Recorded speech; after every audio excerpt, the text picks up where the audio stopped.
Hi everyone, it's Rebecca, Virginia, and today I have a super exciting video to share with you all. It is my first ever mystery box hop, really my first ever hop that I've done, and it was created and organized by Sammy from Unicorn Dust Designs. If you guys don't already follow her, although I'm sure that you do, I will link her channel down below so you guys can check her out. I received my mystery box from Daniela over at Danielita AF. I will have her channel linked below too. And if you want to see who I sent my mystery box to, you will have to hop on over to the link down below in my channel to check out her video. Lastly, before I get into the unboxing, another exciting announcement about this video is that there is going to be a giveaway. One lucky winner will receive a box full of hard-to-find Dollar Tree goodies. I will insert all the rules right now, so be sure to watch all of our videos in the hop and enter. Okay, I took a peek inside the package, and the rules of our mystery hop was to send each other 7 to 9 Dollar Tree items, and we would have to use every single item in our mystery box in our DIYs. So let's see what Daniela sent me. Okay, first off, we have some tissue paper, which is great, easy. Daniela said she sent me some hard things, so we'll see as I keep reaching in. I'm not gonna look, I'm just gonna grab. Okay, little kids butterfly bracelets. This is definitely gonna be a challenging one. I said I wasn't gonna look, and then I looked. Wood clothespins, these are really great. You can turn any DIY into a picture frame with some clothespins. Okay, a really nice rustic looking picture frame. Oh, these are really pretty. I've never seen these bird stencils before, so, okay, looking better. I've got some hard things and some easier things.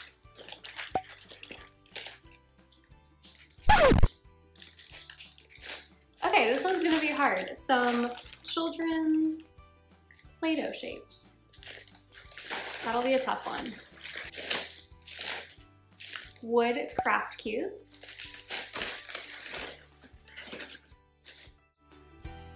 Oh, really pretty wood heart from the Crafter's Square section. A metallic gold pen. These are really, or marker, sorry. These are great. I have one in silver, but not one in gold. And that's it. All right, that is everything in my mystery box. Let's see what DIYs I come up with. Our first DIY is a bloom and grow flower pot using some unconventional supplies. Here's what you need to recreate it.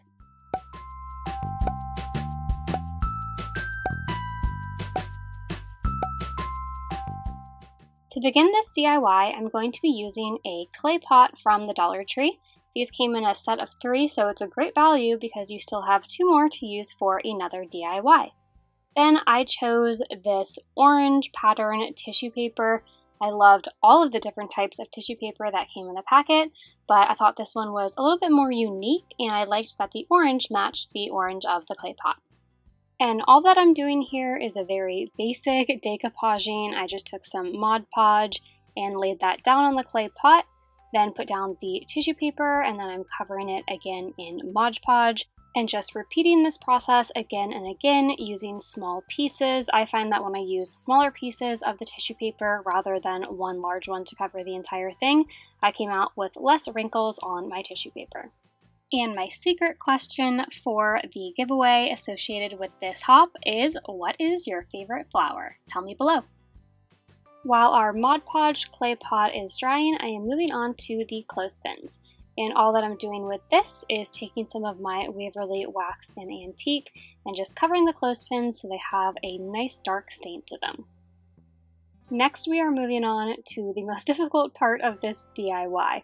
So one of the items in my mystery box was a whole set of different types of Play-Doh stampers and cutouts, and one of the items that was in there was this plastic, basically rolling pin, which I'm guessing you would use to flatten out the Play-Doh. But instead, I'm going to use this as a sign. So what I'm doing first is covering the entire thing in jute, and then I had realized that the roller could really easily pop out, and now I have this, it almost looks like a football goalpost, and all that I'm doing is covering that in jute as well, and this is going to end up being a little sign that we are going to stake down into our clay pot plant. Once I had covered this entire Play-Doh tool in some jute and my clothespins were dry, I went ahead and hot glued the clothespins onto the goalpost looking parts of our Play-Doh maker. And this is going to be what I end up hot gluing my sign down onto. And before I can put this Play-Doh tool down into the clay pot, I first need to fill it with some floral foam. So I'm going ahead and taking some floral foam from the Dollar Tree and just filling up the clay pot. And then unfortunately, I forgot to hit record on my camera while I was doing a lot of this, but I did catch the end. And all that I did was fill the entire thing with some floral picks from the Dollar Tree. And then I placed down the Play-Doh tool that is now going to be our little plant sign down into the floral foam. And you still can see some little red parts. I'll end up covering those with jute, and then the little red parts that are sticking out in the back are actually going to be covered up by the sign. I ended up using some cardstock and cut out a little label. I'm using a lavender colored paper for the back and this white paper for the front. And I did have Bloom and Grow written on our label. I tried to do this with the gold marker pen and you just couldn't see it. It didn't work out. But don't worry, I end up using it in a DIY later on in this video. I wasn't sure how I was going to use the Play-Doh toys at the start of this DIY, so it just goes to show that you can make a craft out of almost anything.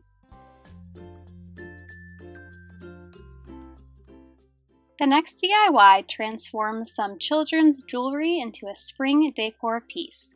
Here's what you need to make it.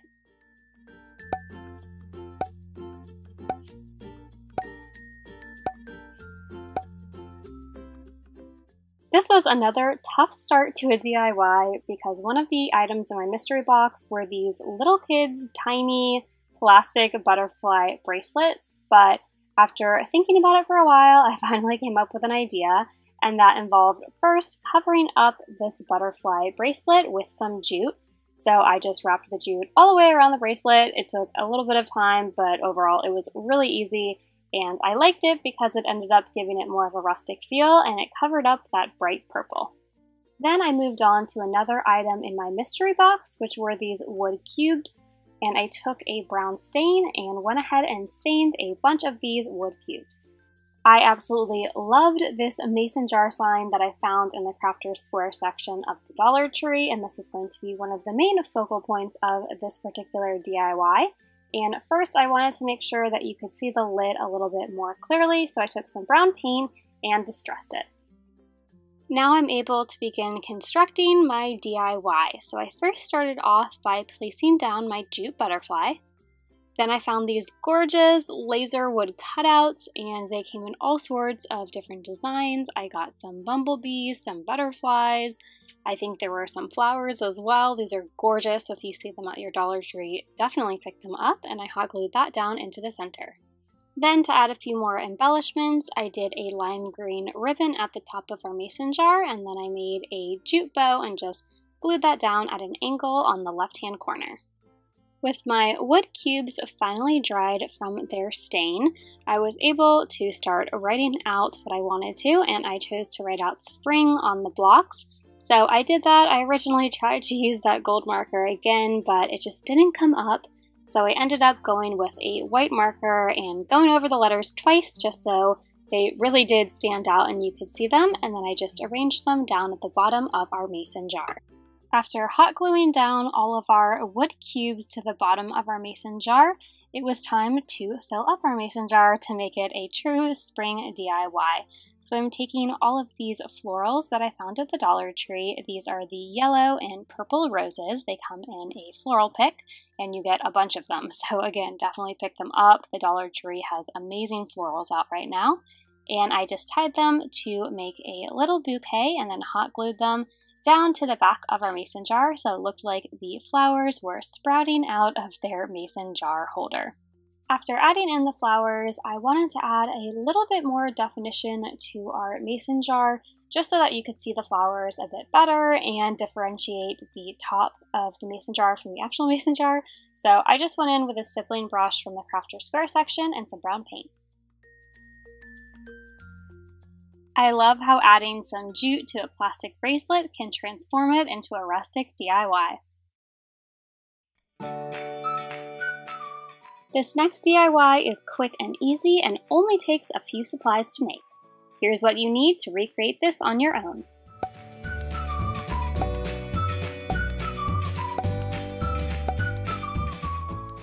This DIY is a really easy one and you don't need many supplies, but I absolutely love the way that it came out. So I'm starting with the picture frame that I got in my mystery box and I'm painting it a blue color. If you can't tell by my nails, I am very into the blues for this spring season. And then I just set that aside to dry and I moved on to what was actually going to be going into the frame. So I ripped out a book page. If you have a dictionary, I think that would look even better, but I don't have one. And then I took some leftover old coffee and I just put it on a plate and I wanted to antique this piece of paper, so I just dipped it in and then let it dry. You can see by the blackbird on the page that I did test this out just to make sure that it would look good before I cut everything out. And I'm just taking the backing of the frame and tracing it and then cutting it out. And now it's time to stencil on my bird, but I didn't want any of the other birds coming through, so I just placed some pieces of tape over the birds that were close by just to make sure that my paint didn't leak through when I was dabbing. Then I just took one of these dabber sponges from the Crafter Square section and dabbed down the black paint.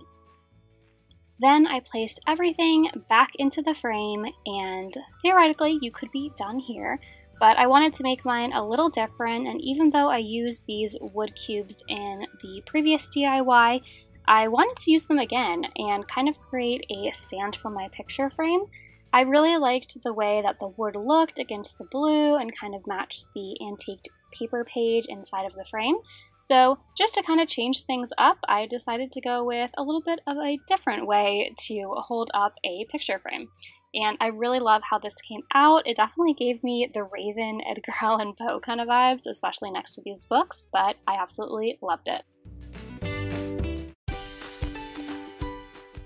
Our next DIY brings a bright pop of spring color. Here are the supplies that you'll need to recreate this project on your own.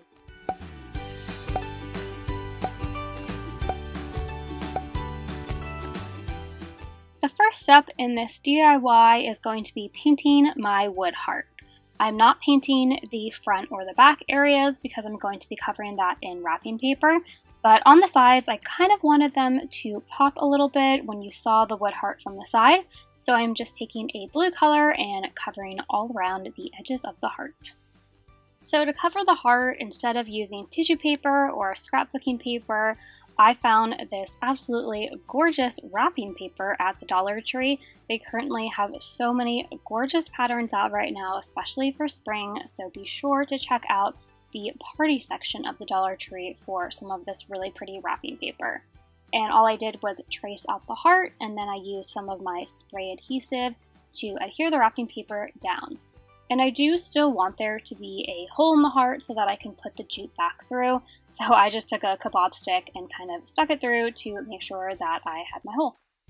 And I repeated the process for the back of the heart, doing the exact same thing, putting down the wrapping paper and then making sure that the hole was there so that I could put the jute back through. I wanted to make some labels for this DIY, so I cut a bunch out of some cardstock and I'm going to be layering them. So I did make a gold edge, and I kind of wanted it to look like a faux gold foil situation, and it was a great excuse to use that gold marker, which was the last item in my mystery box that I needed to use. Then I just began layering the pieces of cardstock, so it kind of had a three-dimensional looking effect on the tags. And I wrote out on our little flag tags, "Oh sweet spring, how I love thee." I thought the "how I love thee" really went with the wood heart cutout, but unfortunately when I ended up putting both of these onto the jute that was around the heart, I thought they were a little bit too big and a little bit too much, so I tried it out with both of them, but I ended up just going with one, which was the "Oh Sweet Spring" tag. And that completes all of my mystery box hop DIYs. Make sure to click the link down below in my bio so you can hop on over to the next person in this mystery box hop. Until next time, keep searching, keep creating.